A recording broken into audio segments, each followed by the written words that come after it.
స్వామి శ్రీ స్వాముల వారు అనుచున్నారు, వారు ఎవరై ఉండవచ్చు స్వామి? నాయన స్వామి శ్రీమద్ విరాట్ పోతులూరు వీరబ్రహ్మేంద్ర స్వాముల వారు మఠమునందు సాధులు నాయన. నన్ను యాకాంబర యోగి అంటారు నాయన.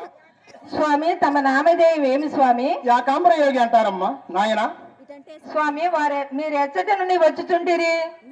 నేను శ్రీమద్ విరాట్ పోతులూరి వీరబ్రహ్మేంద్ర స్వాముల వారి మఠమునందు సాధులు నాయన.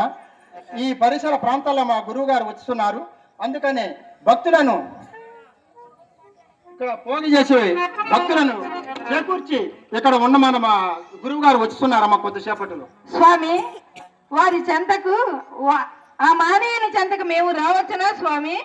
రావచ్చునమ్మా నాయన, కానీ ఈ వేషములు పనికిరావు స్వామి. మరి ఎట్లుండవని? కాషాయములను ధరించి స్వామి కంఠమును రుద్రాక్షమాలను అలంకరించి నుదుట విభూది అలంకరించినను ఆ చోటికి రావచ్చును. ఇవన్నీ ఇప్పుడే స్వామి. మనసా వినివింటివి కదా, బయలుదేరము మనసా బయలుదేరము. పల్లిలో శ్రీమద్ విరాట్ పోతులూరు వీర బ్రహ్మేంద్ర స్వాముల వారు ఉన్నారని వినివింటివి కదా మనసా, బయలుదేరము స్వామి. అదే కందిమల్లాయపురము, నీవు ఆ చోటికి పోము, నేను పోయి వచ్చేదాన్ని.